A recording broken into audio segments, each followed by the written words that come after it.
गांव में दो बहन भाई रहते थे, करण और गीता। करण काफी मोटा था तो उसे चिढ़ाने को गीता उसे हाथी हाथी कहती थी, जबकि गीता बहुत दुबली पतली और छोटी सी थी। इसलिए करण उसे च्यूंटी कहकर गुस्सा दिलाया करता था और उसे बहुत तंग करता था। एक दिन दोनों बहन भाई जंगल में जा रहे थे कि उन्होंने एक दरख्त पर एक कागज लगा हुआ देखा, जिस पर लिखा था कि इस दरख्त का फल खाने से वो एक दिन के लिए कोई सा भी जानवर बन सकते हैं। गीता ने सोचा, अब आएगा मजा। मैं हाथी वाला फल खाऊंगी और उसको च्यूंटी बनने वाला फल खिला दूंगी, फिर हाथी बनकर उस मोटे से खूब बदले लूंगी। करण बोला, मैं तो शेर बनने वाला फल खाऊंगा और एक दिन के लिए जंगल का बादशाह बन जाऊंगा। तुम बैठो, मैं हम दोनों के लिए फल तोड़ लाती हूँ।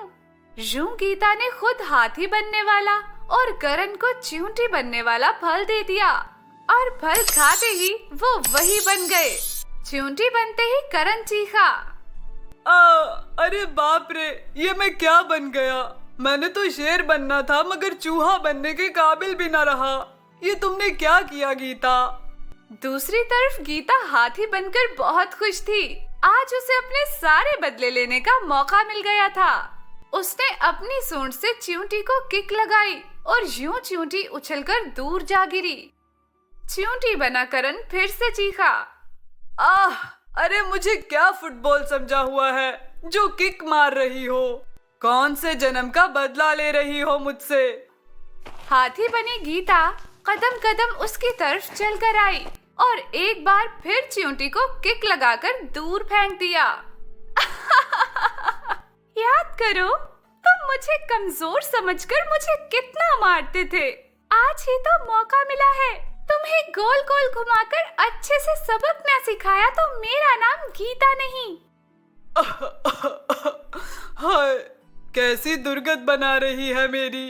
आज मुझे पता चल रहा है कि जब कमजोर पर जुल्म होता है तो वो कैसा महसूस करता है।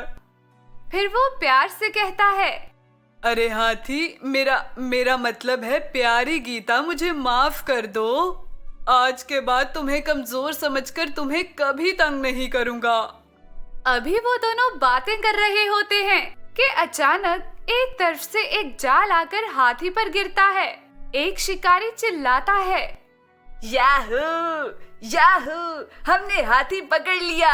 उसे बेचकर हम लाखों कमाएंगे। अब ये हाथी कैद हो गया है, चलो हम खाना खा लें।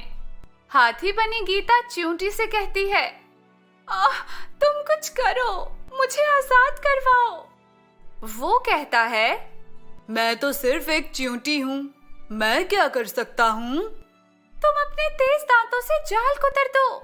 तुमने क्या मुझे फिल्मों में काम करने वाला चूहा समझ रखा है जो मैं दांतों से उस जाल को कुतर दूं? इस निकम्मे को इस सूरत-ए-हाल में भी कॉमेडी सूझ रही है। हाय, मैं क्या करूं?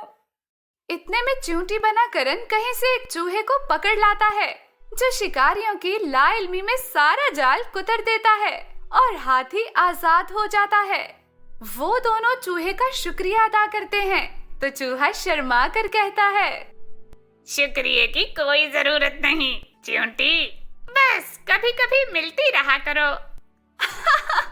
लो, इंसानों का तो सुना था, मगर चूहे भी ठरकी होते हैं, ये आज देखा।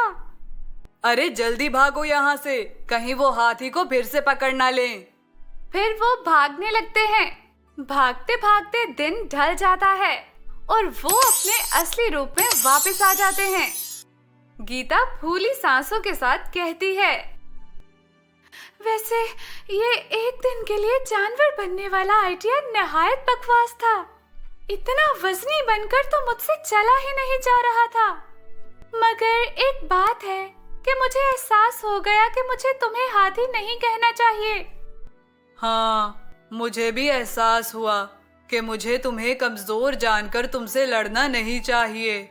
आज से हम अच्छे वाले बहन भाई बनेंगे और एक दूसरे के नाम नहीं डालेंगे। इतने में वही शिकारी उनके पास आकर पूछते हैं, क्या तुमने किसी हाथी को देखा है? बे इख्तियार गीता अपने भाई की तरफ इशारा करके कहती है, ये रहा ना हाथी। फिर उसे याद आता है तो वो सरपट भागते हुए कहती है, आई एम सॉरी करण, याद भूल गया था। करण उसके पीछे भागते हुए कहता है, तुम्हें तो मैं पूछता हूँ चिंटी,